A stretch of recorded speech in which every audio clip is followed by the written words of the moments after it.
Unfortunately, due to a miscalculation on my part, the normal release of Chapter 5, it will not be coming out on the 9th of January as intended. It will be coming out on the 18th.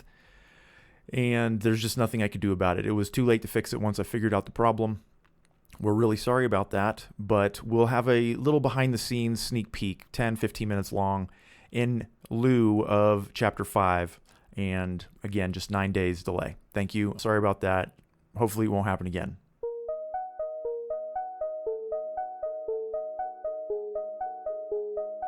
Welcome back to Sci-Fi and Fantasy Read Along. I hope everybody had a good holiday. Thanks for joining us. Today we are discussing Chapter 4 of 3 Stigmata of Palmer Eldritch, which is a mouthful. I remembered another one called The Man Whose Teeth Were All Exactly Alike. That's another one with a really long title. Does that include molars and incisors? I have a copy of it where all of the teeth in the skull are exactly alike, and they're all teeth. Either the person had trouble eating meat or lettuce, I guess. There's also Flow My Tears, the Policeman Said, which is a really nice title in my opinion, and a good book as well. Are these all Philip K. Dick novels? Yeah. Oh, okay. Yeah. So he's a fan of the long title. Whatever strikes his fancy. You know, I gotta say, Philip K. Dick does come up with some really good titles. Yeah, and good plots, and good stories, and etc. So we begin, hold on, where do we begin on Ganymede at the James Riddle Memorial, Veterans Memorial, whatever it's called. And Leo Bulero is there trying to talk to the desk Desperately. nurse to get in to see Palmer Eldritch. Leo is very adept. He comes in and says, "My name is Leo. I'd like to talk to..." It's not Palmer Eldritch. He's under an assumed name. I don't think it's even mentioned in this chapter, but what was it? Eldon Trent. Yeah, Eldon Trent. He comes up and says, "I would like to talk to Mr. Eldon Trent." And as she's kind of like, "Oh, I don't know," he's actually looking at the room number, and since she's not quick enough to respond, he's like, "I'm out of here," and he goes towards the door. Did you guys see that one word? Leo Bulero is wearing a wub fur derby. Uh-huh. Did you guys look up what wub fur is? I was like, is that a real thing? I have no idea, so I had to look it up. It brings you to Philip K. Dick, and he'd written a couple books where he talks about the wub. Beyond Lies the Wub. And the other one is Not by Its Cover, which also does the same thing. And the wub apparently is this enormous pig-like creature that's sentient. I don't want to go into the details, but it sounds really awesome because apparently it's capable of like taking over other people's bodies, like basically taking over and abandoning whatever body it's in, just going from body to body to body. Sounds like an amazing story. I can't wait to read it, which I probably never will, but it sounds pretty awesome. Wub for hat.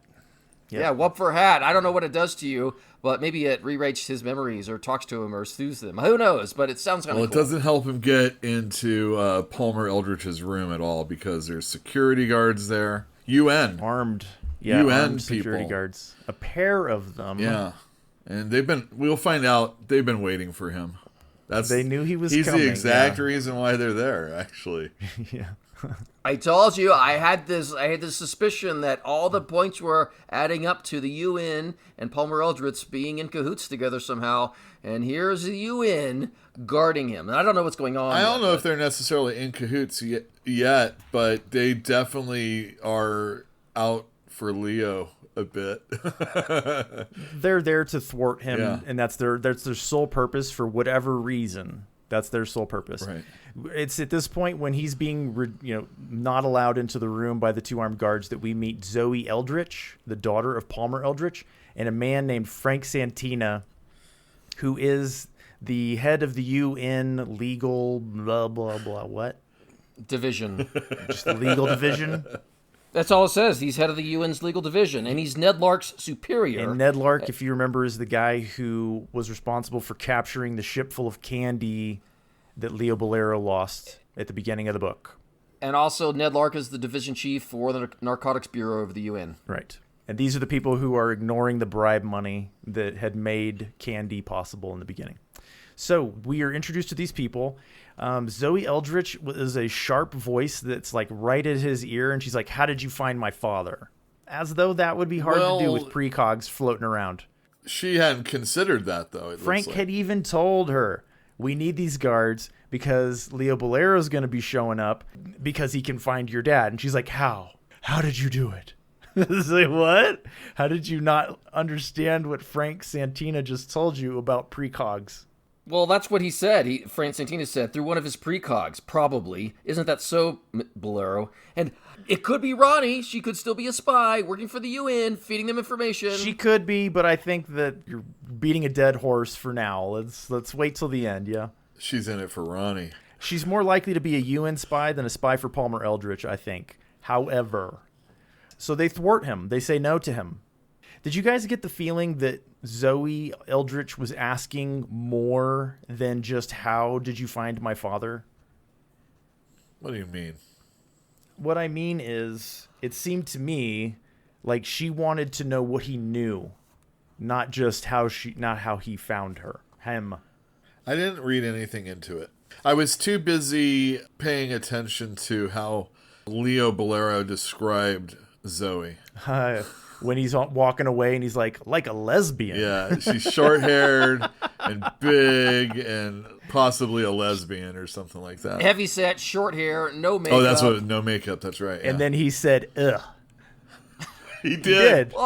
He did. The thought repulsed him. Yeah. Well, come on. I mean, this guy is, he's all about arm candy. Yeah. You know. For sure. This is what I mean. She said, at least not right now, you cannot see him, etc. Not until I find out how you found out my dad is here. He can't know. Can you, Mr. Bolero? He can't know? Palmer can't know? Or you couldn't possibly know Bolero? I think she's paranoid about how much he knows right now already. I'm not saying you're wrong or right. I didn't read any more into it, but Frank Santina already anticipated that Bolero would be there. And told her. But he said, not just he's going to take an interest in this or he's probably going to send somebody. He said Leo Bulero would show up. So to me, what I read into that is like they already have their precogs and they already know that he's going to show up. And he did. There's a question that he asks before he is frustrated to the point where he leaves. And that question is that even Palmer Eldritch in there? Yeah, he does say that. In that same paragraph, he doesn't ask them. He's calling them out.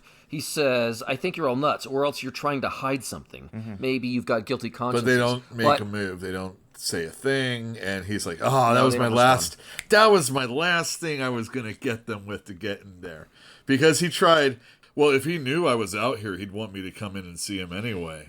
You know, kind of one of those things. Business. I just want to do business with the man. Right, What's the right. problem? Nothing illegal, by the way. Yeah. Yeah. I'm just going to say hi. He tries to smoosh his way in there, but they don't give him an inch. No. And eventually he just gives up in a huff. He says, well, fine, I'm going to go and get some sleep. I've been traveling millions of miles to get here. Yeah, he said it was a long trip, and which sounds like he's telling the truth here. But, you know, in the last chapter, he said he was going to be here and back before breakfast. It was like he was going to leave and still be able to get back by breakfast. I think it was right after lunch when he made that phone call and bought the ticket. Okay. So it would have been, 1 o'clock until 8 a.m., whatever that is. And he got the next flight, which apparently there's constant flights going out there. I don't know. It might be a private plane. He is one of the richest men alive. Yeah, true. Perky Pat. All right, so that's it for that section. We're going to move on now because Leo has decided to leave. He's got a cab, and he's going to make a phone call while he's on his way to the hotel room. So let's talk about the phone call he makes. Yeah, to his Pinkerton buddy, Felix Blau. Most of the phone call, or at least initially the phone call, Felix is telling Leo about the formation of this new company that has just gotten up and going. Sprung up overnight. And they got their stuff together. And they're going to do miniatures, mins. 3 ad satellites. A couple chapters ago, Richard Nat was supposing, they don't even have the infrastructure ready to go, even though they bought our stuff. They probably don't have all these, DJs in place and all this other stuff. DJs. And now in this chapter, Blau's telling Leo, they got it going. And they're going to do these mins, and it looks like they're going to be rivaling us right off the bat. Right off the bat. I mean. Yeah, so that's kind of what it's going on. And then, of course, the conversation immediately. The first thing Leo says is, well, do they have a catalyst or... additive?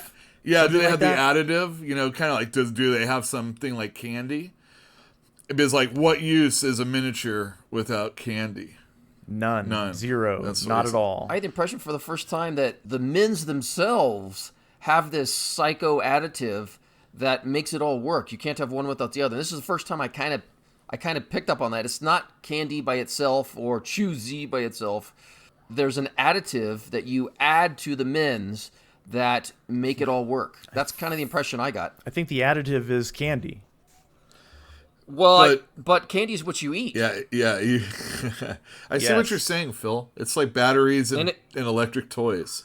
You can't have one without the other. Something like that, yeah. I was under the impression that it was that you can take candy like Leo Bulero does in a void without a layout. But the layout doesn't do anything if you don't have candy. Oh, I agree. That's all I thought I got out of this. Well, what it does is it gets people continuing to buy pieces so that they live a normal, quote-unquote, normal existence on Mars. Imagine if your children's toys were addictive. They are. No, they're not.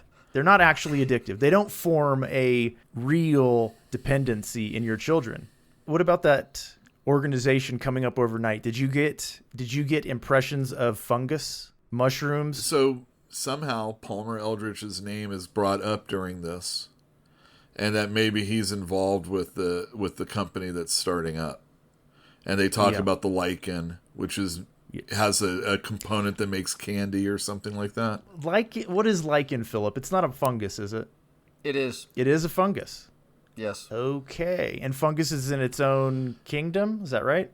It is. The fungi So what is kingdom, this, like psilocybin is really what we're talking about? I think it's probably him making up a drug that has characteristics that he wants for the purposes of the story. Sure. But this organization sprung up overnight, like a mushroom. Huh. It's called the Connie Companion Doll. That's what's going to be competing with the Perky Pat layouts. And whether there's an actual additive beyond candy or Chew-Z, we don't know yet. Well, I guess we'll find out. But like Leo said, what good is it if you don't? That's no good whatsoever. And then he brings up Richard Nat. He says, Richard Nat made a deal with them, sold them some stuff. You ever heard of him? No. Well, what about the representative, this guy Eichholz? He doesn't finish that sentence, and I'm like, what is he going to say? Because he was about to give us some information about Eichholz, and old Leo Bulero is like, I'm not listening to you anymore because I'm interested in other things, and he just hangs up. He does. He hangs up immediately when he's done with his conversations. Yeah. You don't talk to Leo. You talk at Leo. Do you know what I mean? You just hope that some of your information gets through before he's done with you. But the important, also, the reason why Leo wanted to talk to Blau was so that he could get him into that hospital room. That ain't gonna work. Well, that was the concept, at least. I know, but I feel like it's just an excuse for him to go blather on the phone. He gets off of the phone with Felix Blau. I think he might have made it to his hotel. I don't really know. He moves around in a way that's almost ephemeral, right? We don't really know where he is, when he is. We just find out that, like, he's thinking about hiring some assassins from the Arab Emirates. And then he's like, oh, yeah, I've got this dart gun in my tongue. All right, so he had that implant. That was cool, by the way. Well, it's like very Get Smart or something like that, you know? except that he has to stick his tongue out, and then he has to grab it right here, touch it, and squeeze it so that the little dart shoots out. I'm serious. It sounds like a great idea until they describe how it works, and they're like, "Oh, that's so." But it would work. It would work, but people would notice you doing that, you know. And exactly. It would occur to them a couple of days later after the guy died. Like, you remember when Leo stuck his tongue out at Palmer and then squeezed his tongue? Didn't you? That was kind of weird, right? Yeah, that was kind of weird. Maybe he did something. Yeah, maybe. You know, I don't know. Would you connect a virus that kills somebody in 48 hours to that? I don't know. They figured out the polonium thing, right? When the Russian spy supposedly, allegedly stabbed the ex-Russian agent in the leg with the umbrella and injected him with that little a platinum bead that had a tiny little drilled out portion filled with I believe it was polonium poisoning. They figured that out. So yeah, I think they'd figure it out. Probably. It is a little ridiculous. And then, but it sounded cool until they describe it. And then it's like, I mean, what if you take a mouthful of food, like too big, and then you just like dart yourself in the mouth and you're like, oh my God, I'm so dead. You're dead. The implication here is that Leo Bulero is actually thinking about killing Palmer Eldritch because he wants to ensure that Palmer is dead before the organization can be fully functional and not need him to be run. Right. Like cutting the head off of the serpent. Well, but he also acknowledges, is it right here where he says if you catch it quick enough, you'll kill it before it begins. He's trying to stomp out his only competitor, right? Well, yeah, like we said before, he's got a monopoly on this thing. Yeah. Mm-hmm. And people that are addicted. They are addicted. Just before we even get started, I want to point out that something I've noticed during this book, like through this chapter, is that is this the kind of thing that is good for the discussion at the end? Yeah, I guess, but I want to bring it up now. Why? So that we can mention, because it repeats like 4 or 5 times throughout the chapter. Okay. So this was kind of a follow up to what I was saying earlier about how Philip K. Dick said he was always like walking a narrow line between having faith and having doubt about religion. And through this chapter, there's several references to God there, but all of them are I would ride that line too. Like they say "Jeez" instead of Jesus, or so there are other ways of referring to God, he does. even in a prayer. Yeah, I agree. They're like. There's like a for goddamn, something like that. Yeah. For God's sakes. Yes, but he doesn't say G-O-D, he says G-A-W-D. Like he's respectful enough of the Christian religion that he avoids I don't know what you call it. He avoids God talk. Yeah. Yeah, all right. From his hotel room, Leo calls PP Layouts. He's just looking for important messages that he might have not gotten on his beeper. There was no, was there? There was nothing. There was a particular message, from Miss Impatience White. Oh, that's right. Also known as Impy. So what was the deal? Was that like a spy of his or something like that? I can't remember. She's a candy dealer. Oh, and I remember. There was a shipment that she wanted to sell, and what was it? There was Oh, wow. You don't remember. How does it work? I can't remember. What, Choosy was sold instead, and the people didn't need it, or something like that. Yeah. Yeah, that's what she was calling about, but she's one of the top drug pushers on Mars for Mr. Bulero, and he's like, why are you calling me? There's, like, proper channels. He's like, you're supposed to call, I don't know, what was his name? Connor Freeman, which is the chief... apparently manufacturer on Venus for K&D, and that's the actual proper channel. But she called him directly, and he's like, "Oh my God, why'd you do that? My office could be, but this phone call could be bugged or something." But they talk about it anyway. So I'm like, "Well, I mean, you're already talking about it. I guess you might as well, right?" Well, you could have said go through the proper channels and so on and so forth, but he didn't. He just said, "All right, fine, let's talk about it." I'm like, well. Why even have proper channels? Well, you say that, but I mean, he just had a real private conversation in the cab. I mean, as far as I know, the cab is still driven by a human being. At least that person probably has 2 ears. If precogs are good enough that they could have told the UN that Leo Bulero was on his way, they probably are smart enough to set up that the cab was there waiting and it was their cab. Right. You can go down that rabbit hole, but I think it's unnecessary to do so because it's presupposing too much planning and intelligence on the side of the enemy or whatever, right? Well, we talk about this. Precogs don't necessarily see any future they want. Every example we've been given is that precogs just read future newspapers and magazines, and that's all they do. Yeah, so you can't say, is my date with Susie Q going to go well this weekend? They can't tell that. Right. Because it's not in the newspapers. It has to be, yeah. It has to be a monumental event to appear in the newspaper for them to be able to access. So they're really kind of limited in what they can see. Back to Candy on Mars. Impy White could not push her Candy that day to the hovelists, is what she referred to them as, because they had spent all their money on Choosy. This is serious. Choosy has overnight created a manufacturing facility, Overnight created or just set up all of the DJs. Overnight already started distribution of his product. Maybe they didn't spring up instantaneously, but like they certainly appeared to Leo Bulero as if they showed up overnight. And Felix Blau, who had been looking, but he probably didn't know to look. You know, it's like one of those things where you don't notice something until you start looking for it, and then you see it everywhere. Yeah, maybe so. But it was obviously an incredibly brilliant layout strategically for What is choosing. the implication there? It's too late. Even if he killed Palmer Eldritch, the organization's up and running at full capacity. And Leo immediately hangs up. And makes another phone call. Makes another phone call, exactly. Yeah, this time to Barney Mayerson back on Terra. We don't get this phone call, but we switch perspectives, and we're now with Barney Mayerson back at his office at PP Layouts. He's just had the phone call with Leo Bulero, and now he's pondering that phone call. Firstly, he tells his secretary or whatever that, leave me alone. Don't let anybody come in. I don't want to be interrupted by anybody.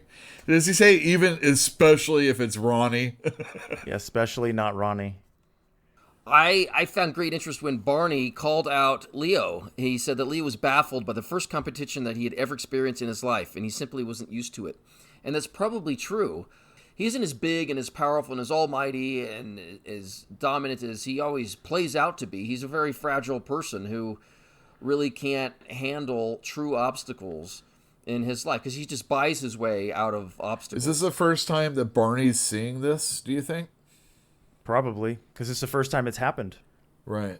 He's never been challenged. Before we thought he was lecherous and a king of this hill that he's made for himself, but Leo's really just the schoolyard bully. Exactly, but I think that's very accurate. He's this guy who creates this image of strength and a dominance, but he's not at all. He's kind of I don't know. He's weak, if you want to look at it that way. He really is. At least at this particular moment, he seems really, really weak. And Leo definitely. What's this? God, I get their names mixed up all the time. Yeah, I know, Barney. Well, Barney calls him out as being, you had just said earlier, as being desperate. And that's why in the previous chapter, Leo legitimately said a prayer towards God to get me out of this or help me see what my enemies are up to or something like that. Yeah, it was in this chapter. And it was like, my enemy, help me thwart my enemies or something, the bastards. Yeah, precisely. It's exactly what he said. It says, come to me, artificially exerted cortical development idea. Yeah. He's praying to God to help him find a way out. I think he's praying to his own brain is what he's doing. His higher of all evolution, right? Oh, he is, but he's not legitimately getting on his knees and praying, but like I said, desperate people often turn to religion, and that's kind of what he's falling back on because he doesn't see anything else. He doesn't think anybody could help him out of this, and he literally says, God, help me to overcome my enemies. And yeah, he's not really doing it piously, but he's doing it. So he's okay, but we're with Barney.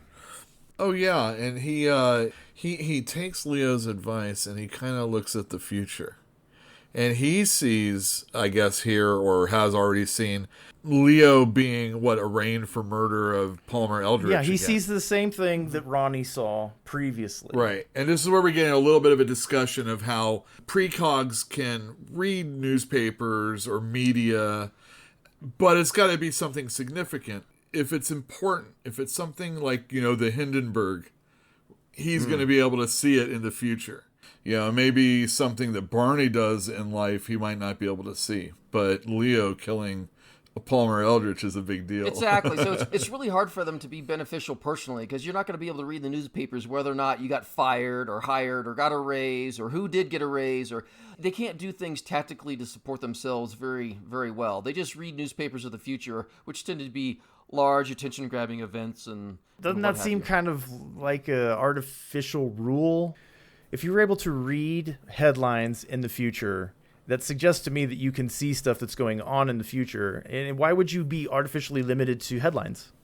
Why would you be artificially limited to reading? It has to be something that was actually recorded, I think. A monumental event. But they're getting it out of newspapers. If it's written down, they'll be able to get a hold of it. Philip K. Dick did not know that Wikipedia was going to be a thing. Oh my God, wouldn't that be so incredible if you could just like go in the future and like look at future Wikipedia? All right, so he's spent some time studying the future, the headlines in the futures, and just pondering the possibilities. And he comes to a solution. So he makes a phone call, and he calls he calls Leo Bulero back at his hotel. Barney is going to call Leo, and he's going to let him know enough to where he can get Leo to agree with him to some demands that he's going to make. Barney is. Yeah, he's a stiff negotiator. We don't know a lot about Barney, but it seems to be the only thing Barney had done previously is decide yay or nay. I mean, a go or no go on items. He doesn't sound like a climber, a manipulator, a game player, much less somebody who's trying to manipulate his upper level boss. Remember, when Barney met Leo for the first time, Leo was like, oh, well, tell me what your problem is. I'm just a shoulder to cry on. Isn't that what my purpose here is? That was the first time we saw them meet.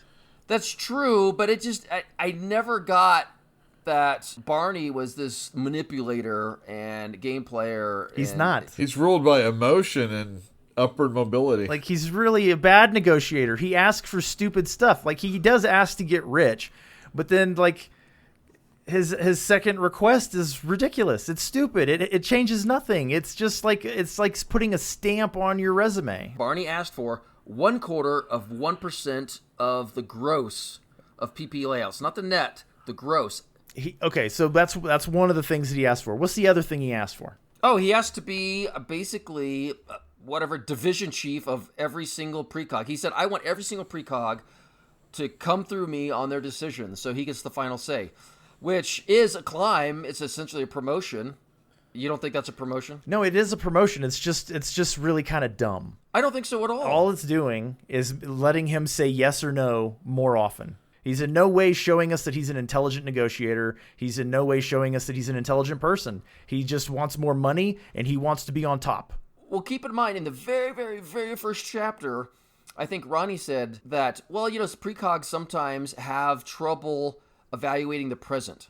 And I mean, he might be demonstrating that here with his inability to make these tactical decisions. And like I said, I think he's doing a bad job because it's just not his style, but he's looking at, I mean, there's so many things going on in his mind right now. I would have thought it through a little better, that he's like, oh, my future's in jeopardy. We'll see if I can salvage the situation and get something out of it. He's trying, but like I said, I don't see him being that way anyway. He just seems like a cog in the machine. And a fish out of water.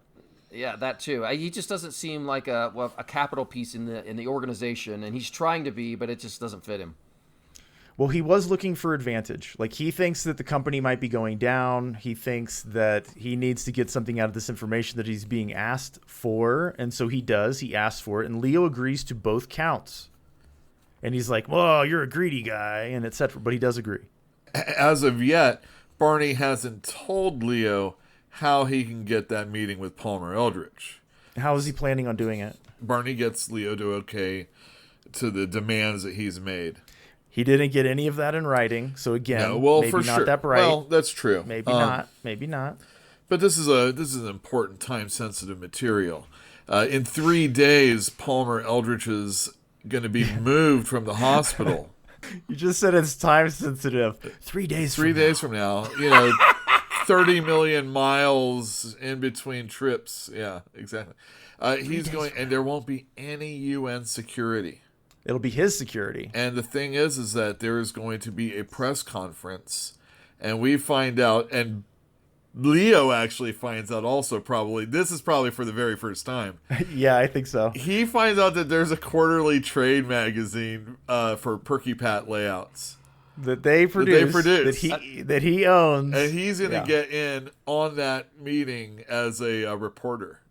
Right, for the as journal. A member of the press. The trade journal. Yeah, after he gets the information, he's like, geez, I paid you for that? Yeah, he's already regretting it. I could have figured that out in 5 days. But he didn't, right? Of course he didn't. Do you guys like the word dements? I didn't see that. It says dements on Luna. I thought it was demence. Oh, I thought it was domain. I don't know how to pronounce it. I think it's pronounced domain. It probably is French, Yule. It just sounds really fancy. A domain or domain was all the land retained and managed by a lord of the manor under the feudal system for his own use, occupation, or support. I just want to point this out. I knew how to pronounce a word that Etienne did not. No, I like that word. It's very pretty. Okay, so he has agreed. He knows how to get in. They talk about lichen. Yeah, it brings up the conversation about choosy again. In fact, there's a little jingle to go along with it already. Yeah, there is. How does it go? Be choosy, choo-choo, choosy. Leo Bulero asks Barney Mayerson, while you were digging around in the future, did anything about the lichen come up? And he says, yes. The UN has approved it. The UN wants to shut Candy down, and this is how they're going to do it. Wait. Did they actually say they want to shut Candy down, or is that Leo coming to the conclusion, oh, they're going to do me in? I mean, either way, it's kind of the same thing, right? It's us finding that information out. This is where Barney follows up mentally, internally. He said, I just violated rule number 1 of career-oriented functioning. Never tell your superior something he doesn't want to hear. And I'm like, that's not rule number 1. But we'll get to that in a minute. Rule number 1 is coming? Yes. So this is rule number 2? Is that what you're telling me? It depends on your boss, but certainly is like, as a manager, I want somebody to bring me bad news, because not knowing when something has gone wrong and you knew and didn't tell me. Just like his conversation with Felix Blau, Leo has gotten all the information he thinks that he wants from Barney, so the call ends. Very, very shortly thereafter, Barney Mayerson gets a phone call from Leo, and Leo's saying, hey, guess what? The stuff that you wanted, I can't give you half of it because Ronnie's got me over a barrel. She's going to turn me into the UN. And she's already done what you did and knows about me and Palmer Eldritch. Having you write hurt on her would make her disturbed. She might fly into a fit and do us harm. He can't do it because Ronnie's got him over the barrel. He wants to renege on the deal that he just made with Barney. Well, we just made it. We just got off the phone. I told you what you had to know. He threatens him. He says he's going to go work for Palmer Eldritch. Right. If he doesn't get what he wants. Let me tell you what rule number 1 for negotiating with your employer actually is. It's don't threaten your boss. I mean, you can negotiate, but don't say, well, comply or I quit. He threatened his boss. His boss is like, yeah, good luck with that. They've already got prefash precogs over there. It's almost a sure thing. So he doesn't need you. And remember way back in chapter 1, I Cults knew where Richard Nat was because they have their own prefash precogs. But that's not noteworthy. How would he know that? Hey, man, I think that it's an artificial limitation, that they're not all limited that way. Oh, okay. Personally, that's just my belief. But like, it seems like it's just a fake construct, you know? It's probably just the easy stuff for them to access. Nevertheless, the dumbest thing you can do is to manipulate your boss or try to threaten him when you have nothing to base it on. Nothing. Oh, like you're going to go work for the other guy? Like, that's a big threat. Get the hell out of here. It makes Leo really, really mad. He's like, the next time you try to blackmail somebody, and then Barney just hangs up on him because he knows he's just going to lose. He's like, okay, I got to go. Boop. He poops out of that phone call. Oh, and one of the and the first phone call, if I remember correctly, to Barney, Leo was thinking about Barney having to potentially go to Mars if he doesn't fail his psych exam. And then he calls him. He's all, well, maybe this will give a little bit of little grease to that. Okay, so I'm not sure what you're talking about. I mean, I know what you're talking about, but I'm not sure. He was ruminating on it as well. Leo had decided that he was going to solve Barney's problem for him because he needed him desperately in the moment. I don't know if he's still going to go through with that because, again, they just had a handshake agreement. Right. Yeah. Right. So he may still fail that test and end up on Mars. We don't know yet. And at this point, there's no reason for Leo to maintain that agreement because Barney already told him everything. Yeah, told him everything. Didn't even ask for a contract. Just like, well, here's everything. Yeah, I gotta wonder because remember, Barney has this Dr. Smiles or whatever it is, this AI psychiatrist that is trying to make him mentally and emotionally unstable. I wonder if that had any part to play in this this farce of a negotiation. Okay, well, if it did, I think that's a failing on the author's part, because remind us that this is going on in order to reinforce the notion that that's a possibility. Don't rely on us to have to go all the way back to chapter 1 and pull that out, because I completely forgot that he's carrying a briefcase trying to go crazy. Everywhere he goes, yeah. I mean, obviously we're not reading the book, in one day, but at the same time, remind me that that's happening if that's the case. I don't know that it's the case, though. It may be. Maybe. All right, so the phone call is over. He knows that he's messed up. So he immediately summons Ronnie to his office. He needs to get her on board with him because they need to join forces to combat Leo Bulero or whatever. The very first thing that happens when Ronnie comes in is Barney notices she's not wearing a bra. Do you ever wear all of your clothes? Not that it really matters. You were great in the sack last night. That type of thing. She is either an inhuman person in order to let a comment like that go, or she has more tact than anybody alive. I was thinking that this is very much like probably how it was in the workplace. A little bit more often back in the day. There's clear friction between the two. I don't know why, but yes, he makes a criticism of her, and then he tries to flatter her with something unflattering. Yeah. And she doesn't rise to the bait. She soothes his ego. She says, "Oh my, you're clearly so talented," and then they're able to kind of get down to business, right? She did say you reek with talent. I mean, if I would have said that, it would have been very, very not a compliment. It didn't seem to me like she wasn't trying to anger him. Well, yeah, essentially this whole exchange between Barney and Ronnie is Barney is collaborating with her right now. Trying to. Well, they're He's interacting. asking for help, essentially. So the first thing is, it looks like Perky Pat's in a lot of trouble. It might go down. They don't want to go down with the ship. Yes. But, essentially they're running through all of the permutations of the possible future. And what they intuit is that no matter what happens, Perky Pat Layouts is doomed. And they need to find a way to survive. And what they suggested is that they create a guild for all the pre-fog, pre-fash people. And this is his suggestion. That's his suggestion. That's right. And he said, well, why would that work? Well, it's just like when you create any union, there are advantages and disadvantages to doing that. But you have to get enough people on board to actually have any sort of leverage over your employers. It doesn't sound like that's going to work at all. And they're like, well, let's go to this other company, Choose E or whatever. Well, they're like, well, that's not going to work either because he's already stacked with pre-fog, pre-fash. Why would he need us? So it seems to me they're trying to find a win-win, but ultimately, to me, it sounds like it's a lose-lose. Barney pointed out that Leo may have gone to Palmer Eldritch not to kill him, but to join forces with him. Collaborate. They may have been collaborating, which would ruin the idea of a union, because they would only have half of the precogs in the union at the best, because they have no leverage or influence with the precogs that Palmer Eldritch is in control of. So that's why that won't work, supposedly.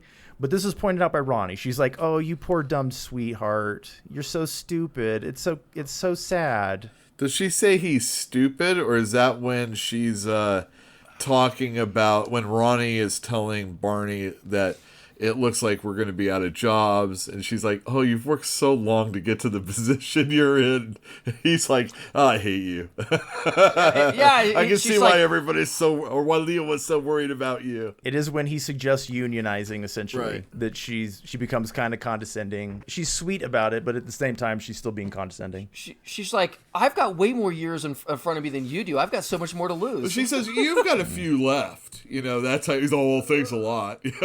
She's just been kind of critical of him, and his response, Barney's response, is, "I can see why Leo doesn't want to upset you about the blackmail and etc." And she's like, "Why? Because I tell the truth? Like, for example, the truth about you." Barney is, what is he? Is he embarrassed, or that he was actually wrong? That he allowed his feelings for his ex-wife prevent him from buying the pottery, the mints that they want to Which we were told again in this episode got snatched up for a whole lot of money and etc. From that alternate company, exactly. So that emotional response got in the way of him doing what was smart. And that really, he's like, shut up. He's savage about it. I believe the word was savage. Yeah. And the funny part was she pointed out that, Richard Nat and your ex-wife probably came off so much better off by you denying them. His vindictiveness was a favor to them because now they're saddled with a company that's on the rise instead of a company that's on the decline. But essentially, Ronnie's like, we shouldn't talk about this here. What if your office is bugged? That's what, And a she second or smiles. third time that someone said something about being bugged? Yeah. And she smiles real big. And then she's like, let's go back. We'll talk about this at your place. It kind of sounds like she knows it is. It sounds like her smile was dazzling to him. And so there's a couple things going on there, obviously. But she says, we're going to betray Leo together. And she gets an even bigger smile. I can't get over the dazzling smile. I'm sorry.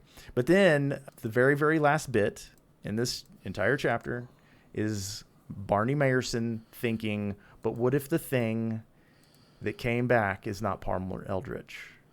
Yeah, what if it's not Palmer Eldritch? What if it's just something? What if something else came back that isn't Palmer? Why would you start can't say thinking his about name. that, though? I don't understand why. That's the second time, because in the very beginning, Leo thinks that. Yes, and he acknowledges that Leo's thinking about it right now, and I don't know how he knows that, but it's obvious that he is thinking about it as well. They're both thinking about it. But why would you? I mean, I know that things exist and they have a very xenophobic kind of feeling towards these things, these other alien life forms, I guess. Hold on. You say xenophobic, and that's fine. But imagine, if you will, that aliens exist. Right. You know where they're at, right? And then they secretly try to infiltrate your society. You think that would kind of like make you worry? Well, yeah, that kind of thing would make me worry, but is there any And reason? you call it xenophobia? Well, my question is, until you find out that that's the case, yes, it is, because we have seen no indication. Guilty when it could be a plague that wipes out your planet. We kill the first one and you don't have to worry about it, is what you're saying. No, Philip brought it up earlier. You kill them all or you kill none of them. Right. Either their technology is so far superior to yours that you can't harm them. Has or there you been wipe them out. anything that we've seen, whether it be homeopape or old man in a subway, talking about people being from other planets or anything like that? Nothing like that. Well, there's like a Bureau of like humanoid something. Let me look that up. I love how we're going and colonizing, but anything coming over here is a bad thing.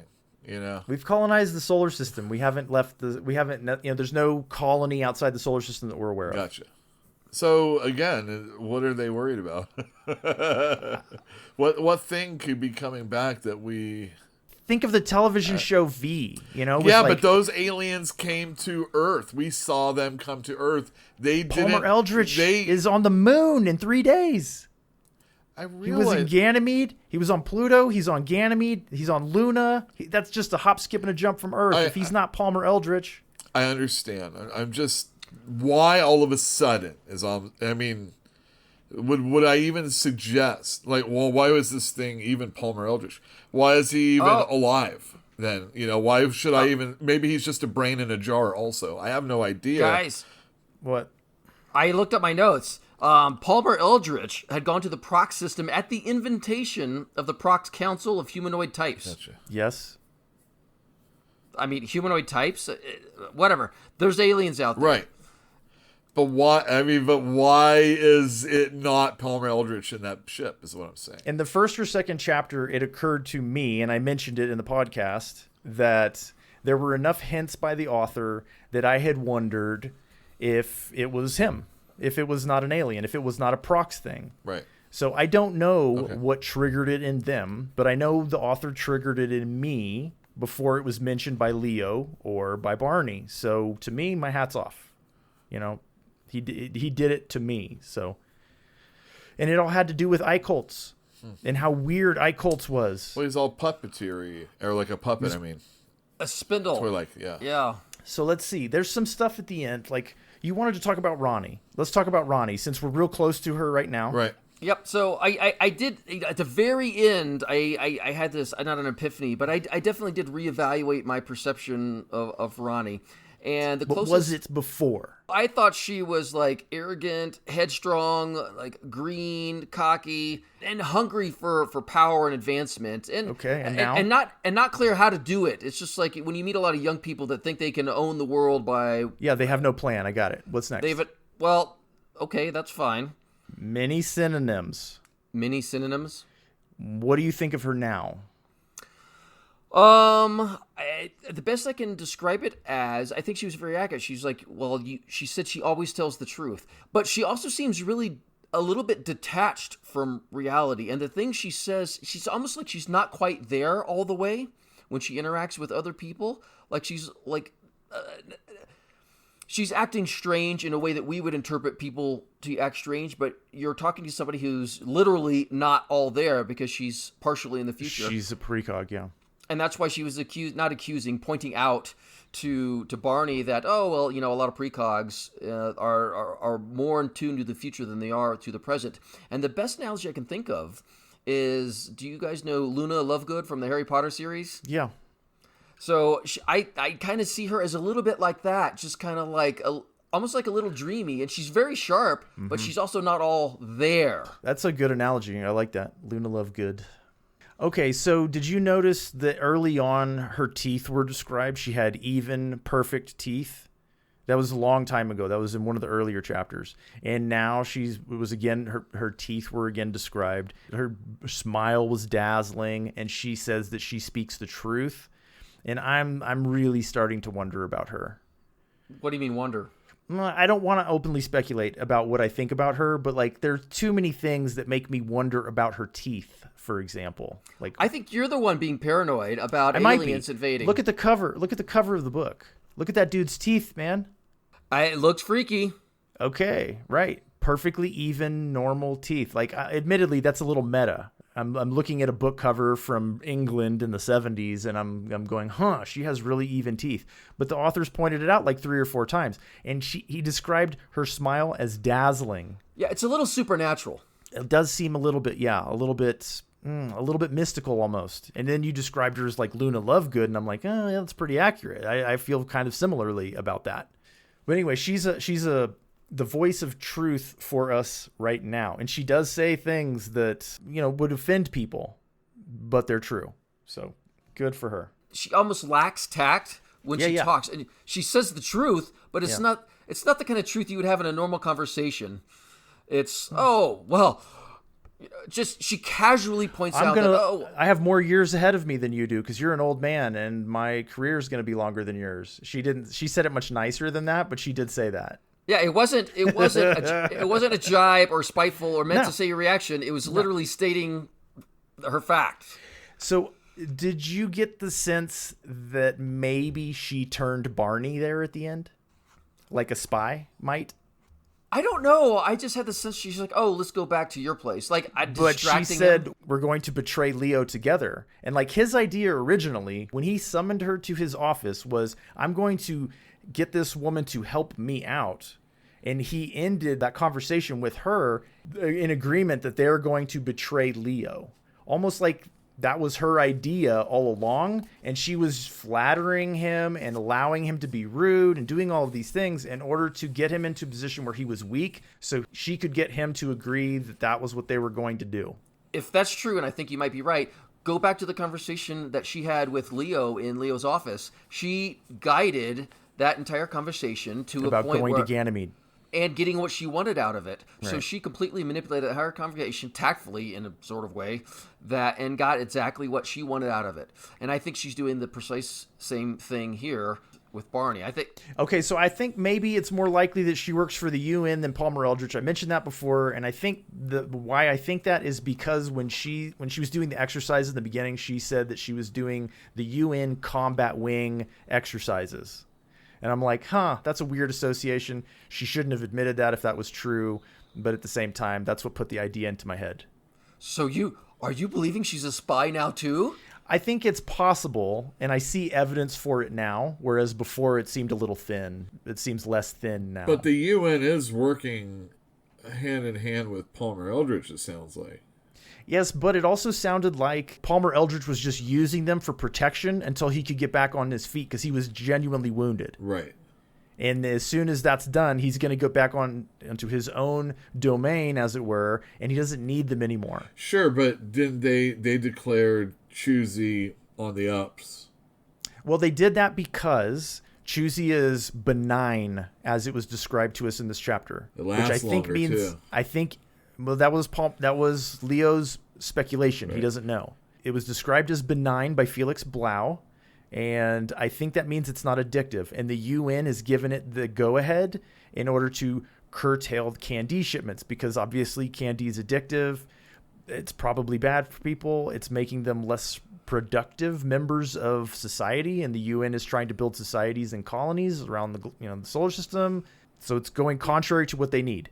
Either way, the UN believes this is a superior product for their purposes than Candie is. And so they're like, well, why deal with this knockoff that's not that great? Let's go with something better. And I think that's what Palmer Eldritch is providing, and that's why they're supporting it. So, well, yeah, there you have it. Good call. Good call, because you agree. Yes? Oh, yeah. Well, yeah, obviously. You did okay on that one, because I agree with you. Right. There is a moment in the book where Barney is having a little bit of some reflection. And he is thinking about his life and how he gave up everything to be in the position that he's in right now. And it's looking really crummy. And as he's looking back on his life, he's like, I even left the person I love more than anything. 57. I think you've got that backwards, my friend. Oh, I do? I think so. Who's he talking about? Go on. No. You're correct. He's talking about Emily, his ex-wife, but I think it's the other way around. What? How so? What do you mean? I think she left him. Oh, well, that might be true. The conversation with the guy on the bus, on the train in the very first chapter with Nat, yes, is that our boy Barney left his wife so that he could be in a better apartment complex. Because she got pregnant 2 times. Yeah, and they can't have kids and be in lower levels, that type of stuff. And just, his upward mobility in the business and everything would be better if he just wasn't attached to a person anyway. Regardless, he is pining for his ex-wife, like Old Man said. He did admit that he still loved her. And Ronnie said, that's what it was. It was Ronnie when she was saying how the woman who the truthfulness of Ronnie was that Barney sabotaged the Min deal with Richard Nat because of his love of his ex-wife. She didn't get to finish her sentence because Richard Nat savagely said "shut up" to her. But the end of that sentence was the woman who. Right. Left you is what I'm putting into those. He didn't let her finish because he didn't want to hear it. It was not Barney. It was Richard. It was not Richard Nat. It was Barney. Barney. What? Well, I'm sorry. I don't know what that's in reference to. You said Richard Nat said shut up. Oh, Barney said. Yeah, the names, man. The names in this book are just getting to me. There's a lot of them. Yeah. There's a lot. Yeah. They're not just a lot of them. They're also normal. Well, they're normal, but Barney, I've never met one before in my life. Really. Well, I haven't either, but I don't know any Richards either. Yeah. Do you know any Leos? I've known some Richards, and Leo's an astrology sign. Okay. All right. Well, besides that, there were 3 things that made me think that Emily probably left Barney, and he is still hung up on her about the whole thing. And it was probably because he put his career ahead, but it's also probably because he's a precog and he's not present in the present. And that would make for a hard relationship, I think. Yeah. A little cold and detached. Yeah. Ever present at work, never present at home, all that kind of stuff. I also had the impression Emily left him, not the other way around. There were multiple mentions of bugs or listening devices. That and the way she overtly stated betray Leo Bulero. We shouldn't talk about this here. All these things, they're starting to tingle. They're starting to tingle. There's something's going on under the surface. Well, you said you had said earlier that this was I don't know, this chapter was not really about any plot, but I thought the opposite. I thought the plot thickens because there's so much going on and there's a lot of suggestions and The plot definitely thickened, but there's nothing happening, right? There's no physical action going on whatsoever. It's literally just people talking. You could make this a play.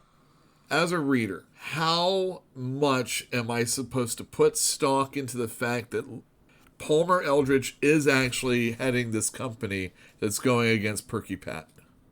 Is he even in the hospital? No, well, there's that also. Is he even there? Whoever is encompassing whatever was in that ship seems to be.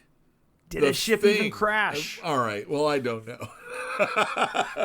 Like, it's just what's in the newspapers, Whatever's and we in know. that hospital room, who is related to Sue? Zoe. Or Zoe. Yeah, there could be a lot of, like, I'm not bait and switch, but it was wag the dog. So many other ways to say that it could be all a smokescreen for something else. Yeah, we don't have any definitive, positive, this is what happened events in the book so far. It's all hearsay. We do know a company that rivals Perky Pat has just sprung up overnight and has all the foundations and all the fast precogs. It has all the candy substitute that isn't addictive. It has the UN's blessing. It's set up. It's ready to go. It's out there. We're going to probably read the next chapter, and everybody's playing with it and knocking over their Perky Pats. Well, I did not think this was going to be a book about corporate warfare. As of right now, that's pretty much all it is. That's what it seems like, yeah. A drug peddling corporate warfare thing. Corporate welfare. That's the next chapter. It kind of is. Book, yeah. Well, okay, a little misspoke there. Nevertheless, I've got nothing else for this chapter. I was intrigued and curious, but that's about it. Nothing happened. Like I said, there's no action whatsoever. Nothing happened. And that's okay. That's fine. I was interested anyway. I don't really mind. All right, so that's it for this episode. We will see you again in the new year. Take care, everybody. Keep reading.